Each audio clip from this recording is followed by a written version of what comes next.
When we talk about the swamp, it's not just some amorphous group. It's a bunch of people who make a ton of money off of the system. Good government doesn't sell. It doesn't make money. Efficient government doesn't make money. These people want this disruption to stop because it's uncovering what's really happening. And getting back to this whole accusation by Tim Waltz, Elon is 100% clear. He made it very clear. I'm going to show you when it comes to Social Security and Medicaid. Take a look. Doge will make sure you get your Social Security. Doge will make sure you get your Medicaid. There will be no cuts to legitimate payments whatsoever. So if you want to save Social Security, because it is going bankrupt, and so is Medicare, then support this. Support weeding out the fraud. No one's talking about benefits or cutting anything. In fact, we're trying to save it. It's going bankrupt. That's a fact. The question is, can we actually get in the system and root out a lot of the stuff that's causing it to go bankrupt quicker? All right, guys, it is Tuesday, but it's election day. That's a big deal. It's Florida and Wisconsin. I'll talk about that in a second. Plus, tomorrow, Liberation Day. Today, big news on this front. We have agreed to take the show, I don't know if you want to call it like big time. We will now be taking over the slot at 9 o'clock on Fox. So this show will now, April Fools. I knew I got you guys. I got you. I couldn't help it. Sorry. I just love today. It's fun. It only lasts one day. So that's all you're going to get. It's already 6 o'clock. My jokes are out. I did have some funny ones on X if you want to see. I suggested that the White House Correspondents' Dinner was inviting Charlie Kirk to be the dinner speaker, and that Bannon's War Room was now going to stream on MSNBC. So I can't help myself. Sorry. But, anyway. But it is no joke. We do have 3 big political races. Let me go over them with you, as I did yesterday. Florida's 1st congressional district, that is the seat that Matt Gaetz had until he stepped down. That was a seat that Trump won by 37 points. Gaetz won it by 32. So that's being now the nominee there is Jimmy Patronis. He's the state's chief financial officer, a statewide elected position. Seems like he's in really solid shape there. I think we should know that's the Panhandle. So that should be an 8 o'clock end for polling, for voting. So Florida counts early. We should get that. 7 o'clock, the other district, the 6th, is where Mike Waltz had stepped down. Senator Rennie Fines there. That's where Dems think that they actually have a shot at keeping it close. I got to be honest. If this thing's not 10 points, then it's not close. It's just not. I mean, sorry. That seat was won by Trump by 30 points. Waltz had won it by 33. The Dem candidate, this guy Josh Weil, has put in like $10 million to Randy Fines won. So there's no question. There's a lot of money flowing in there. They got their base fired up. People aren't used to voting at this time. I mean, so look, could I see a 10 or a 15 point victory for Fine, which would be a letdown? But, but again, it's not ever going to be contested again. Once it goes back to general election voting, which it will, they're never going to target again. This is just because it's a one-off and it's there. I expect both of these seats will stay there. The big action tonight, and by the way, that's because of where it is. 7 o'clock polls closing there. We should know fairly early how that goes. Florida counts their votes actually pretty well. Unlike Wisconsin, where there's a state Senate race, the Liberals currently have a 4-3 majority on that. So if Republicans pick this up, this would be a huge win for Republicans. Schimel, the Republican there running a good race, Elon doing another teletown hall. He had gone there. $3 million dumped into the state party by Elon. He's got a lot of money on the ground. Look, I think this will be interesting. The race has this neck and neck. Wisconsin is very difficult to poll. They're very slow at getting their ballots in. They do this batching stuff around. I don't even get it. This is insane. But that's what's happening. So if we pull this thing off, though, after all the hype from the Dems about how Trump's agenda is in peril, they're going to be screwed tomorrow. I mean, there's no, I think that, this could be close in Wisconsin, but if Republicans pull this out, mechanics matter. The ground game matters, and Elon and the state party poured a ton into this. So the Michael Whatley, the RNC chair out there as well. Scott Pressler hitting the ground. If these guys can turn out their folks, and look, Scott Walker, when he was up for recall, we went through this at the RNC, and we can pull this out. There's no reason that we can't do this. Great turnout effort, great mechanics. It will be a bad day for Democrats if Republicans sweep all 3 after all of their bluster. They're going to say, oh, well, we didn't anticipate this, and Elon tried to buy it. The bottom line is winning is everything. It really is. I mean, you can make excuses. So in the 6th district, if the guy only wins by 10, okay, we still won. I get it. It may not be the 30 that I'd like in a general, but it's not a general. It's a special. So anyway, that's the big thing. As I mentioned, Liberation Day is tomorrow. That's when President Trump's going to enact all of these sweeping tariffs. And 2 things that he wants to do, really. Well, 3 things. 1, he wants U.S. investment to come back. And you're seeing already. I mentioned this the other day. I wrote a great column at SeanSpicer.com, so check it out. But he wants companies to say, hey, I don't want to deal with this uncertainty. I'm going to make my semiconductors here. I'm going to make my cars here, right? Bring it all back. You don't have to worry about this again. And we're seeing that happen to the tune of hundreds of billions of dollars. SoftBank, Apple, Taiwan Semiconductors, Hyundai, Honda, right? Samsung, they're all coming back. That's number 1. Number 2, he wants these other countries, Malaysia, Vietnam, the UK, the EU, UK, lower your high tariff because we're at 2, you're at 10. We're at 1, you're at 100. I mean, literally, India has several tariffs on our products that are 100%, more than that in some cases. And a lot of our pork and other agricultural products can't get into their market. President Trump's like, no, stop. We're not just going to keep doing this. We're going to have reciprocal tariffs. And that's one thing that your friends won't tell you. All we're doing is saying if your tariff is 10, our tariff is 10. If your tariff is 20, our tariff is 20. You take your 10 down to 0, our tariff goes down to 0. That's pure fairness.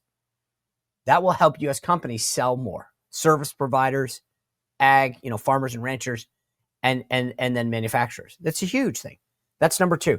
Number 3 is they think some of these things are going to help bring in money to reduce the deficit on tariffs, the short and long term. Peter Navarro said $100 billion short term, $600 billion long term. That's some serious money. So I expect a lot coming out tomorrow. Harrison Fields is coming up, by the way. He is Karoline Leavitt's principal deputy. So in the White House, you've got the press secretary, and then you've got the principal deputy press secretary. That is Harrison Fields. Then there's another deputy, some assistant press secretaries, and what they call wranglers, the people who have to hang out with the press, unfortunately. He is the number 2 guy. He is working behind the scenes. I always say if you're from the military, you get this. He's the XO to the CO. He is, one piece of advice, and I'll talk to him about this. But when Caroline and I were talking, I said the number 1 thing you need to do is to make sure you have a good principal deputy. That's the person that makes sure that all the wheels are turning, that everybody, while you're out there in all those meetings, and you are going to be super impressed with this guy. He has worked for Byron Donalds.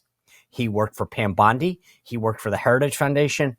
His credentials are rock solid. And I think it was a great choice. And by the way, he worked for Donald Trump in the first administration with Caroline.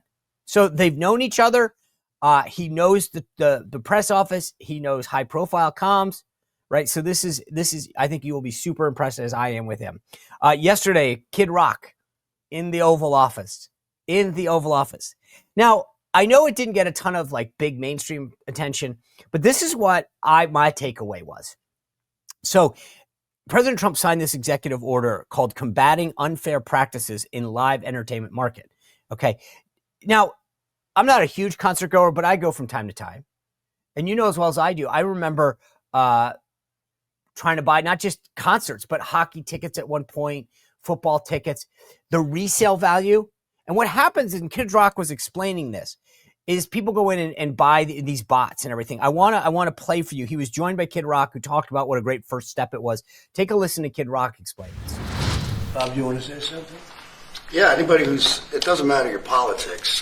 First off, thank you, Mr. President, because this has happened at lightning speed. I know you I want to make sure Alina Habba gets her credit too, because I know she worked very hard on this, but thank you for making this happen so quick. Anyone who's bought a concert ticket in the last decade, maybe 20 years, no matter what your politics are, knows that it's a conundrum. You buy a ticket for $100, by the time you check out, it's $170. You don't know what you can charge for, but more importantly, these bots. They come in to get all the good tickets to your favorite shows you want to go to, and then they're relisted immediately for sometimes a 400% or 500% markup. And the artists don't see any of that money. And, ultimately, I think this is a great first step. I would love down the road if there would be some legislation that we could actually put a cap on the resale of tickets. And I'm a capitalist and a deregulation guy, but they've tried this in some places in Europe, and it seems to be the only thing that's us as artists be able to get the tickets into the hands of the fans at the prices we set. I'll be the first one to say, and I know the president doesn't like when I say this, but I'm a little overpaid right now. It's kind of ridiculous. I would rather be a hero to the working class people and have them be able to come attend my shows and give them a fair ticket price. I can't control that right now, so hopefully this is a step to really be able to make that happen. So think about that for a second. I mean, I'm a capitalist too, like Kid Rock there. But if you go to buy a ticket and the system is rigged so that you can't actually buy the ticket online because a bot is going to buy it and then put it up for sale on one of these other resale sites, the system's rigged against you. So instead of paying, him trying to offer a ticket at $50 or $75, you end up paying $120 or $150. I mean, can you imagine? Think about all the Taylor Swift tickets on the resale market. How many people paid in excess of this? And he said the artist has no control over that. The artist doesn't get a cut of that. There's all these people in the middle who are making a ton of money, and you're ending up not being able to afford to go maybe yourself or take someone else. But here's the bigger political point that I think is missed in all this. Donald Trump is addressing an issue that's near and dear to so many people. They want to go to a baseball game. They want to go to a concert, another live event. And the guy's a billionaire. He can go. He'll stroke a check. I mean, they probably want him there anyway for free and sit in the box because he's the president. But this is one of those issues that for a lot of people, they like, hey, I really want to go see, this event, this concert, this sporting event. But I can't afford it anymore because I couldn't get in to get the tickets because the bots bought them all up and then put them on the resale market. But politically, this is one of those issues that resonates with people because they go, yeah, I know that experience. I just want to go see this great artist that I've been following, and I'm now having to pay double because I had no opportunity to do it. To me, this is, again, another aspect of the political brilliance of this. Understanding an issue that affects a lot of people and knowing how to fix it. And again, this is a great thing. I get it. If you're a ticket reseller, you're probably not too happy, or a scalper. But, anyway. All right. I want to talk to you guys, though, because Tim Waltz is trying to make himself relevant. And he thinks that he's going to do this because he did that stupid speech about putting an app on his phone and watching Tesla stock go up and down. But he had sent this stupid tweet out, and I want to show you the premise of it. So Elon was doing this discussion, and he mentioned Tim Waltz. He name-checked him. Let me play it for you. Does that help Tesla? I mean, you had Tim Waltz, who's a huge jerk, running around on stage with a Tesla stock price, where the stock price had gone in half. And he was overjoyed.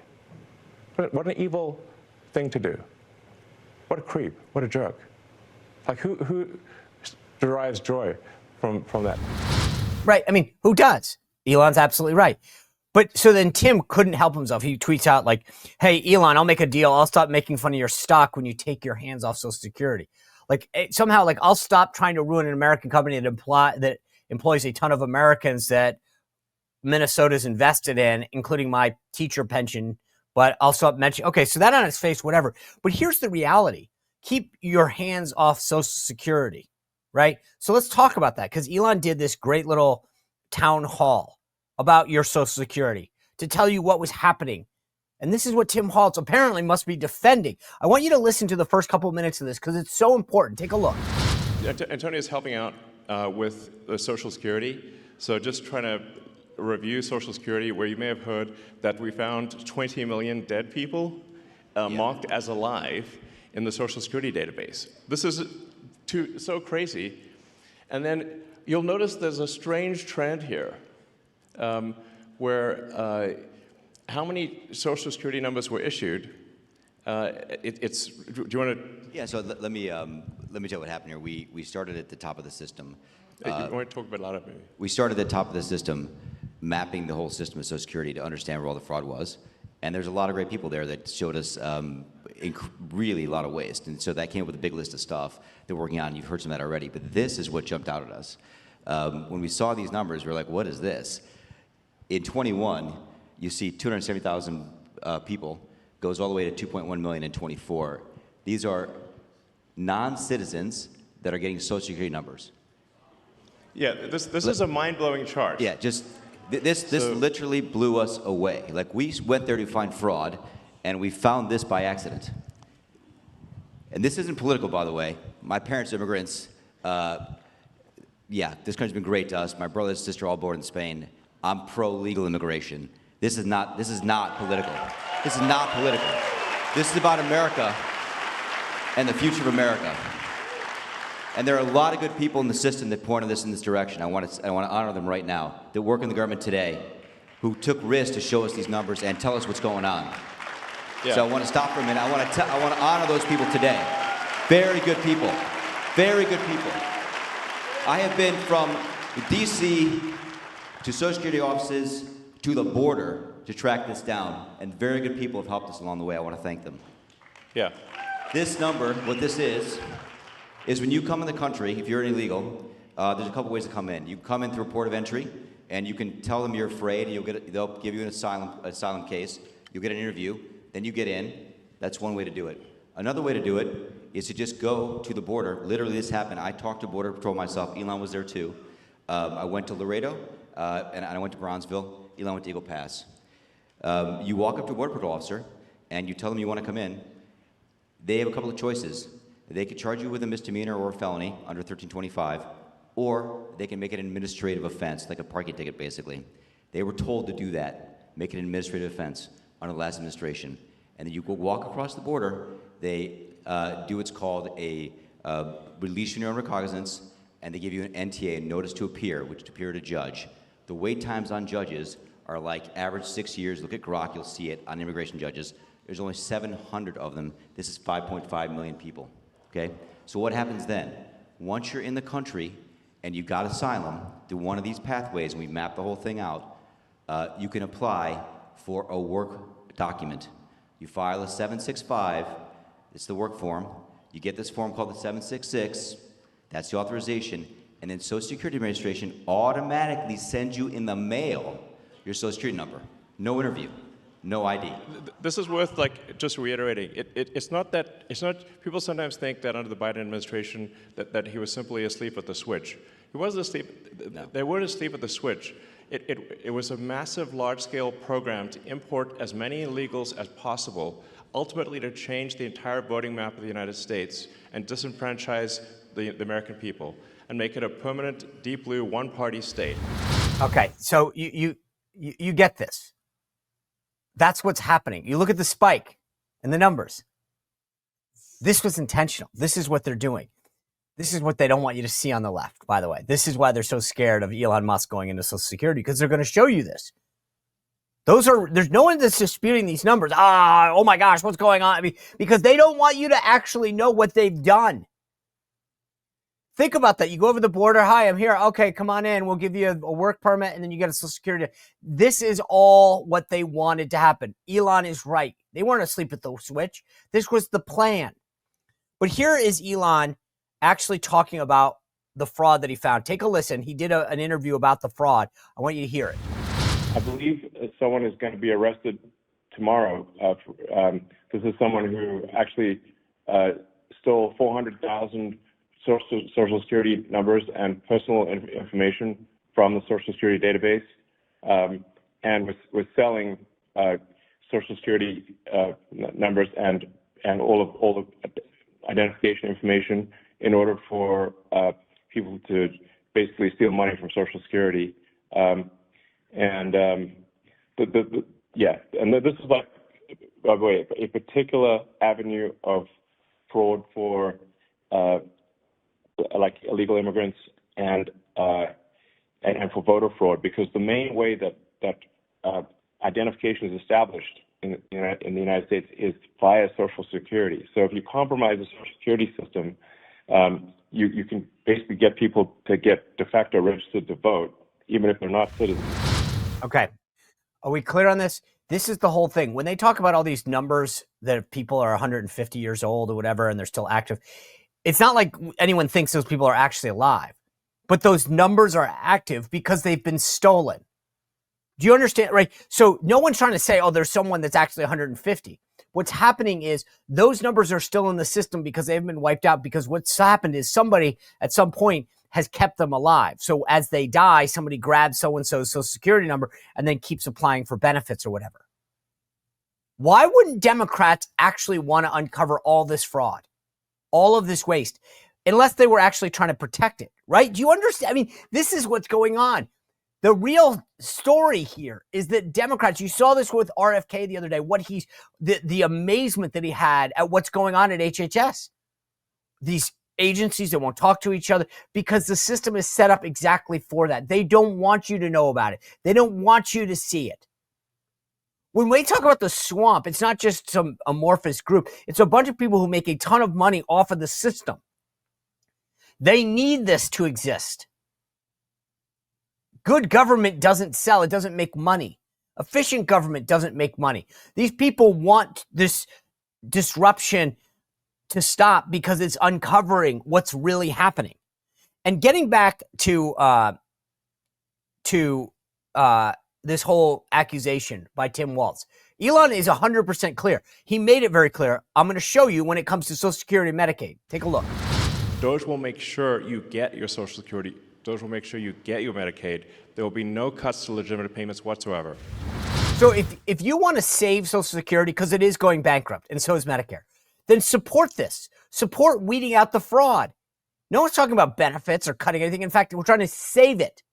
It's going bankrupt. That's a fact. The question is, can we actually get in the system and root out a lot of the stuff that's causing it to go bankrupt quicker? But I can't get off my Tim Waltz soapbox because one of his other family members decided to jump in. And I just want to be clear. I believe, generally speaking, family of politicians is off limits. They didn't choose to run for office. But if you want to put yourself in the spotlight, then that's on you. And that's exactly what Tim Waltz's daughter did. So apparently she got accepted to some university or college, Columbia, and now is turning it down because they don't, well, I'll let her explain it, because this is why apparently she can't go to the university that she's been accepted to, Columbia. Take a look. I got into grad school. I will not be attending starting this fall, though, and I will no longer be attending the university that I originally applied for. I applied for one school. I kind of had my heart set on it. That's what I wanted to do. I'm not going to name the institution, but given recent events, I am not going to give my money, go into debt for support institutions that don't support their students and their right to protest and, speak out for their communities. All right. Enough. I mean, how pathetic. You get into the school, but they don't. There's no school out there that's still not pretty woke, by the way. And again, I'll get off my Tim Waltz soapbox in 1 second. But for all the talk about what Trump wants to do and democracy and all this, do you want to know what he wants to do? Oh, yeah, this is how I'll end this. What a beauty. Take a look. We see one of the first things they do is try and restrict the vote. This is one of the things, though, that this is going to take power to the streets. I don't know what the answer is on this, but I've been saying this.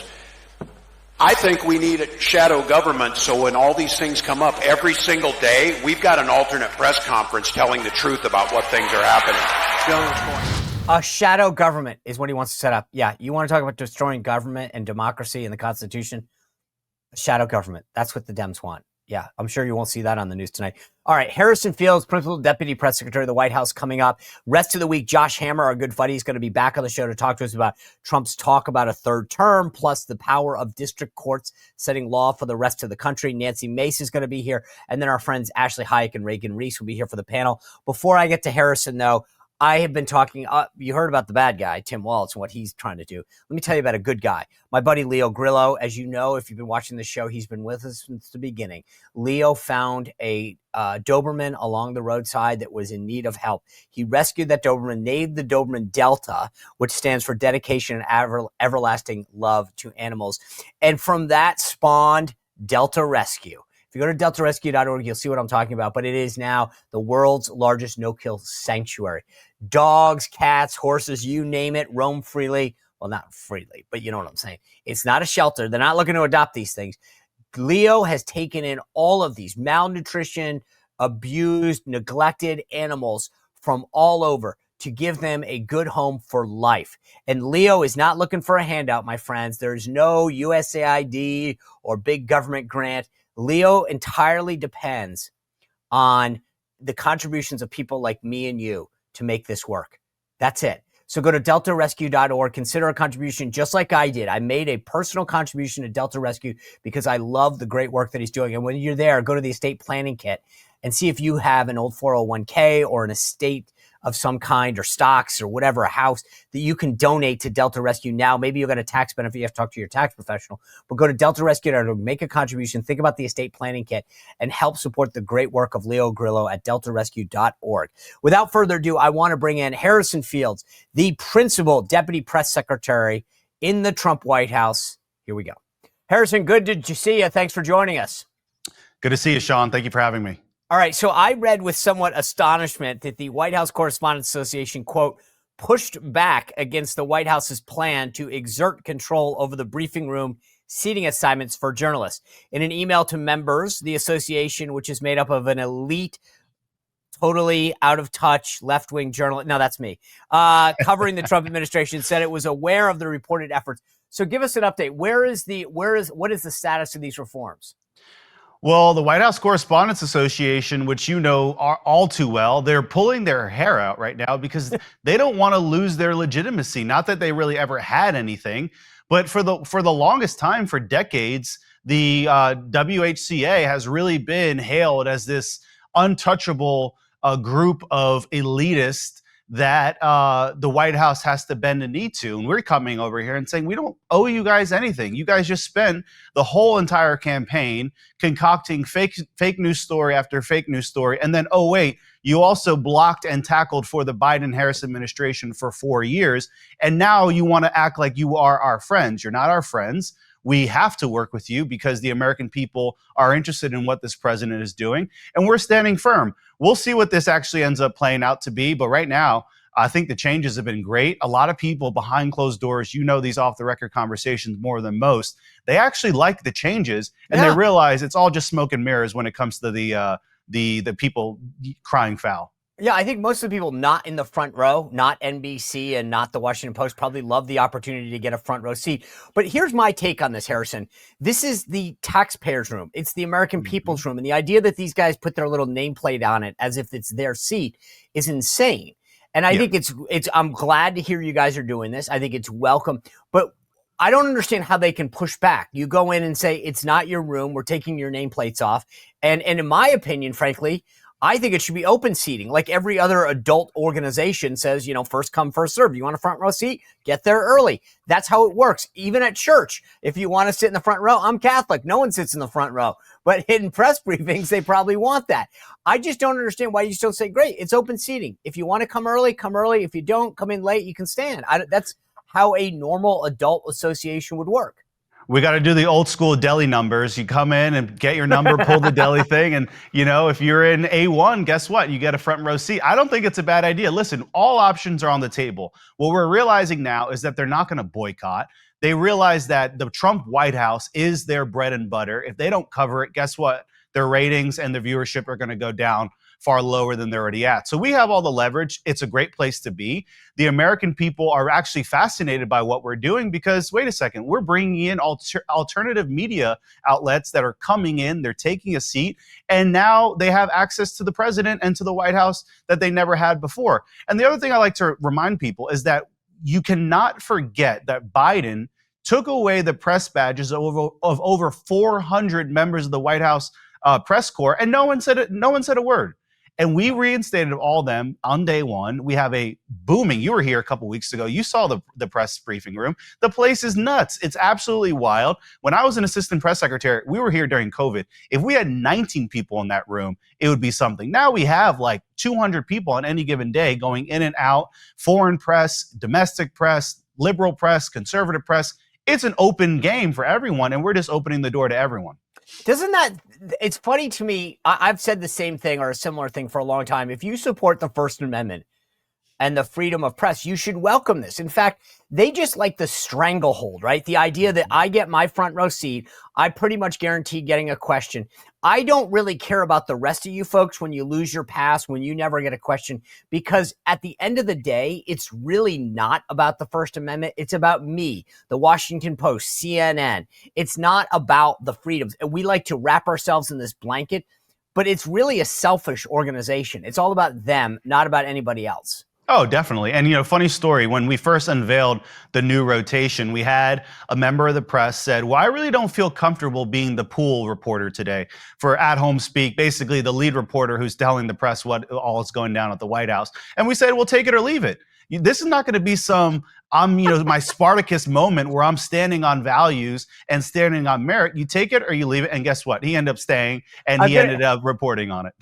This is like when I was a kid and my mom would be like, then fine, stay home. And I'd be like, all right, fine, I'm going. Or don't eat dinner. Go to bed hungry. That's what my mom used to say. They knew it. So let's kind of pivot for a second. And I want to get into some other issues. But like the big correspondence dinner, right? You guys called out the fact that Amber Ruffin not only had said it previously that she didn't like Donald Trump, but she continues to talk about how she wasn't going to go out the other side.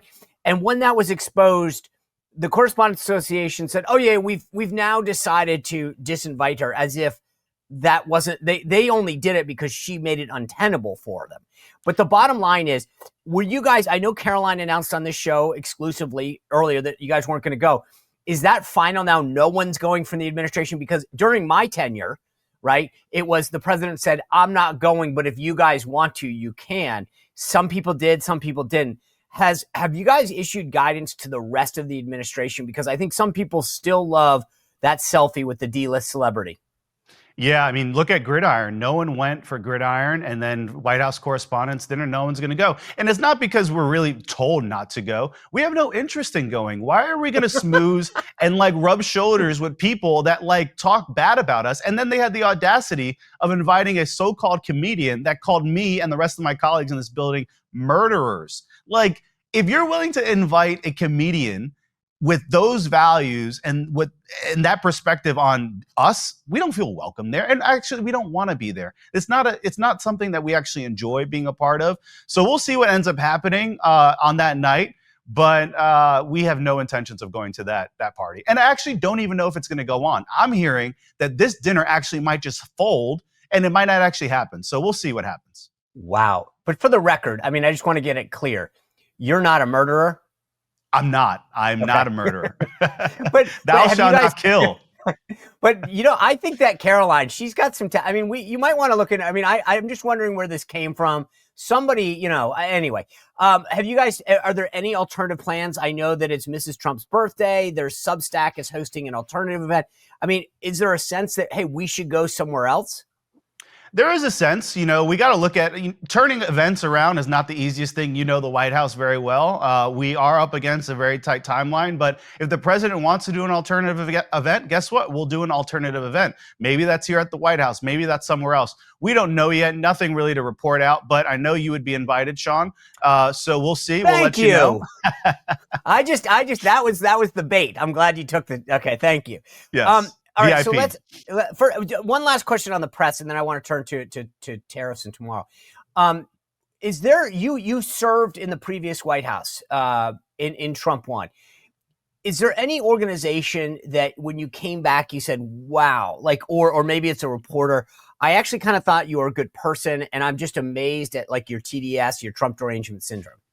Well, there's a lot of it, and there's been people when I was here the first time around that have gone on now they're anchors, and I really my jaw drops for them because I remember them behind the scenes when they were just White House correspondents, and now they got the big paycheck, they're making millions of dollars, and their TDS is for everyone to see. I'm not going to name drop anyone, but I think Caitlin Collins. So, some of these people we all know Collins. Them. Hey, those initials sound right, but the reality is, behind closed doors, most of these people are actually decent. And then when they get into the briefing, we have a briefing later on today, you'll see it's a completely different ballgame. It's wait a second, where was that person that were just offering us coffee? And now you're basically acting like we're murderers, if you will. So there's a lot of that. The reality is a lot of this is all for show. They realize that if they perform really well in the briefing, then the executives in the C-suite in New York are going to say, oh, wow, we really like that person. Guess what? Come contract time, you're going to get a raise and you make it an anchor position, which is what most of these people want anyways. So we all know what we're up against. I remember I would have reporters after the briefing come into my office and say, hey, man, I just, sorry if I got a little anxious or if I got a little animated, but you know how my bosses really needed. And I was like, that's the problem, that it's really not about, and everybody forgets that, and you know this because of the work that you in particular as the principal deputy do. I told Karoline at one point, she asked me, we were talking before the election, I said, the number one thing that you can do is have a principal deputy that is unequivocally has your back, knows what's happening. Because you, Harrison, with all due respect, are the guy that's doing the work. I know that, right? And I mean, look, in the military, you got an XO. You're the XO, and you got, and she's got a million things to do. You're the guy who keeps the trains going. And I would have guys come into my office and say, "Hey, man, really sorry about that." And I'm like, "You're not, though." Like, No. The briefing is this much of the day. The day is people like you and your team answering questions logistically, policy-wise, personnel announcements, managing, the potential interviews that the president or that your team is doing. But like people like don't realize that the briefing is just a show for 30 minutes or 45 minutes or whatever, where these guys are trying to audition. You're exactly right, for another show that they want. Mm-hmm. Yeah, and half of them are also signing contributor deals. I mean, the current president of the White House Correspondents Association literally signed a deal with MSNBC. He's going to be their weekend contributor or something like that. But he was supposed to be presiding over the entire White House Correspondents Association as a non-biased person. And then he's over here signing deals with MSNBC. You cannot make this stuff up. We've got an incredible team, and Sean, you know it very well. When they're the 30 minutes of the briefing, that's one thing. But then in between, they're in and out, asking logistics, they're emailing, they're calling, they're barging down your room. I'll be half mid-bite. And they're like, "Oh, we know you're eating lunch." And I'm like, "Yes, I am eating lunch." But then they proceed to ask a question. And like, these people are crazy. We deal with it. We have a phenomenal team, from Karoline being our leader in the office, all the way down, our wranglers. Every part of our team is amazing. Most of them, if not all of them, are all from the campaign.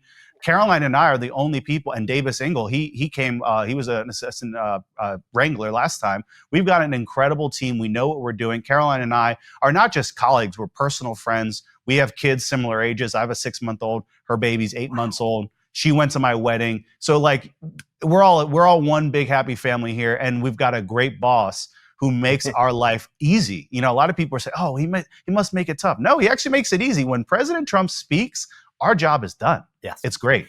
And by the way, that team is so nimble. People don't appreciate the fact that you're literally running the White House, media operation. And I think I last count, I think it's 11 or 12. I mean, this is not, most corporations have massive press and comms teams. And I've always been, I think people are always blown away when I explain to them the sides of it. But Harrison, you touch on your boss, but let's talk about your other boss, because she did this great interview with Laura Trump, Susie Wiles, the chief of staff. And she talked about how the day works. And it was so fascinating because in the interview, she acknowledged how many people like you and Karoline have young children. And she wants it to be a place that, gets stuff done on behalf of the president and the American people, but also recognizes that this shouldn't be a, 5 a.m. to 11 p.m. kind of job. How has the environment there been for you guys to work in, the camaraderie among your teammates? Yeah, so I mean, public service is a sacrifice, especially at the White House. None of us are looking for pats on the back or awards. We come in here early, we leave late, but we do it, and it's so rewarding, and our families are in full support. Listen, I've got a young baby at home. Is it easy? No. But the one thing that makes it worth it is we know everything that we're doing here is going to have effects when our daughter is, my age. So we're doing everything very hard work, but we've got God on our side too. We're also faith-filled. We sing worship music in lower press. Like, we are so faith-filled in our office. It's amazing. Before Karoline goes out there, she prays. This is something that we learned from our former boss, Kayleigh McEnany. So we've got a great team. Yes, a lot of young families, but we're all rowing in the same direction. And we have a funny joke in the West Wing. We're just white knuckling it all the way through. It's like, Jesus, take the wheel. And but hey, listen, the American people voted for this.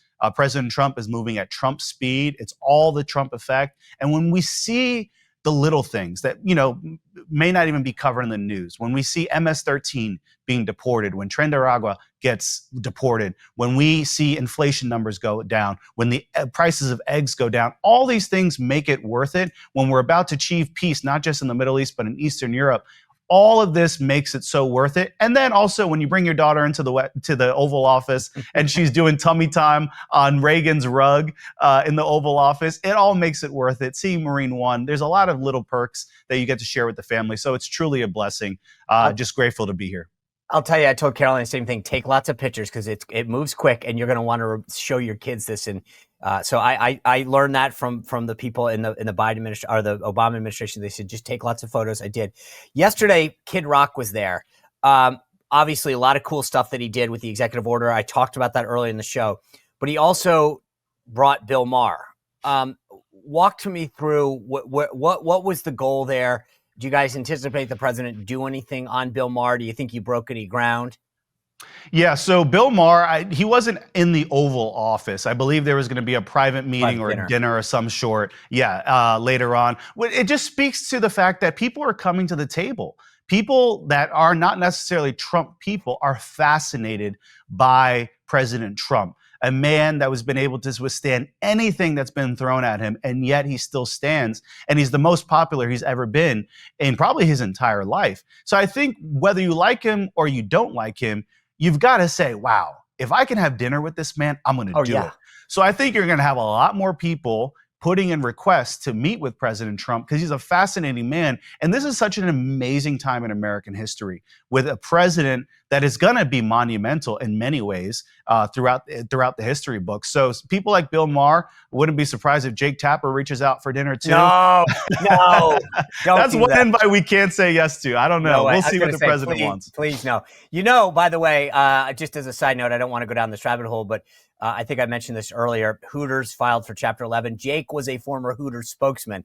So if you ever need to play that card, you can. But I will say tomorrow is Liberation Day, according to the president. He's going to announce these big tariffs.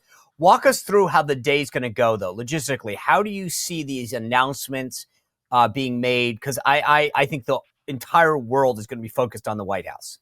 Yeah, so what we've been saying internally is that the first 2.5 months have been a lot of the campaign promises, right? Promises made, promises kept, getting girls out of men out of women's sports, securing the border, working towards this reconciliation bill, preventing a government shutdown. And then now we're like in the monumental phase of the presidency where this is not the easy stuff. The past 2.5 months have been relatively easy, smooth sailing.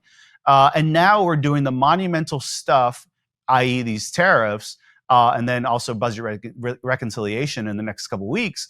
But this is when we really have to put on our big boy pants, if you will, and tell the American people exactly what we're doing and how this is going to work. We're up against a media that you know very well is going to take the president's announcement tomorrow and make it seem like it's been doom and gloom. Meanwhile, gas prices are coming down, inflation is slowing, we're securing our border and doing all these other things, but they're really going to hang on this tariff talk. So what we're going to do tomorrow is make sure that you have a member of the administration on almost every single hour of television, of local radio, of local TV, podcasts like yours, making sure we articulate the president's message effectively. And what the message basically is that we have a Main Street in America that has been sold off to the highest bidder, or sometimes the lowest bidder, around the world. We are offshoring jobs to countries like Canada, Mexico, China, Vietnam, India. For what?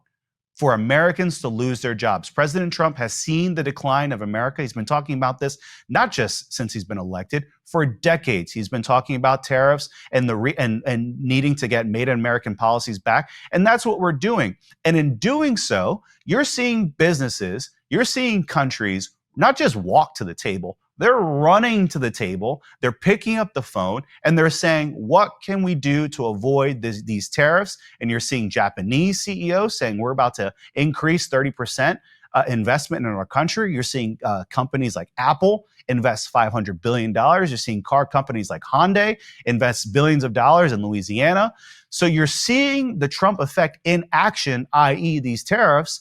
And then a couple weeks later, we're going to have a reconciliation bill go through the House and the Senate and hopefully to the president's desk, in which you're going to see corporate taxes come down. You're going to see deregulation come down. You're going to see a heightened infrastructure for our energy. All these things are going to make America investable once more, and it's going to be a great thing for the American people. So logistically, though, is this something that you guys do a Rose Garden announcement for early in the day? Is it in the Oval Office? Have you thought that through, how this rolls out? Well, I don't want to preview too much, but Sean, Sure because you I do. like Come you, on. and because Mother Nature is cooperating so well, I would not wave off the idea of it being an outdoor ceremony. We'll have Karoline preview the rest of it. But I think it's going to be a beautiful ceremony. We're going to have cabinet members. We're going to have everyday Americans here. And the president's going to have something that he's been talking about since the campaign trail. Liberation Day will be announced here tomorrow.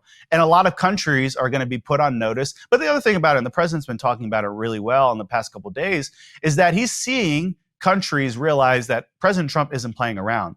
They're realizing that we have him back. I think when you had 4 years of President Joe Biden sitting at the desk that I'm at right now, and not really been taken seriously, they realized that you cannot take President Trump's words as just words. They are always followed up with action, and he's going to do what he said what he said he was going to do.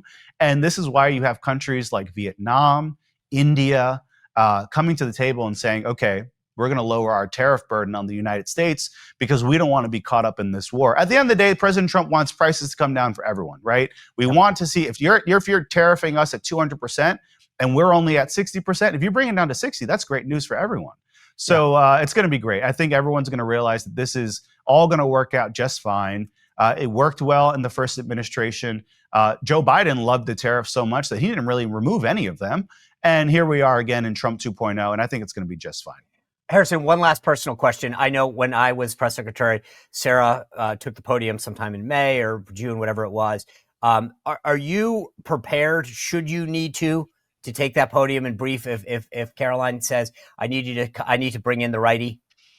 Well, that was part of the conversation before I was even hired. It was like, Harrison, if I was hit by a bus tomorrow, you would be the next man up. And I think there's a burden there, right? There's like, oh crap, this actually can be the case. But I don't think Karoline makes that hiring decision if she didn't have that faith in me. I have that faith in myself. I've been doing enough TV and interacting with enough members of the press, but there's nothing like the real thing. And we are just praying against any buses or any form of attack against Karoline. That podium is most definitely hers. It was really the American people's and the president's. But I'm there ready however she needs me. But for now, I am going to be behind this camera, comfortably so. Thank you for your generous time today. I appreciate it. Harrison Fields, good to see you. Keep plugging along. And we're looking forward to seeing what you guys unveil tomorrow. Good to see you, Sean. God bless you. Thanks. All right, guys, what a conversation. Amazing. Today, my latest column comes out at SeanSpicer.com. So sign up for free at SeanSpicer.com. I love a good VIP member. Remember, tomorrow, Josh Hammer's going to break down for us the law regarding Trump having a third term, plus the power of district courts. Nancy Mace will be later in the week. Plus, I mentioned I'm holding that special private Zoom call on Wednesday, April 9th at 8 p.m.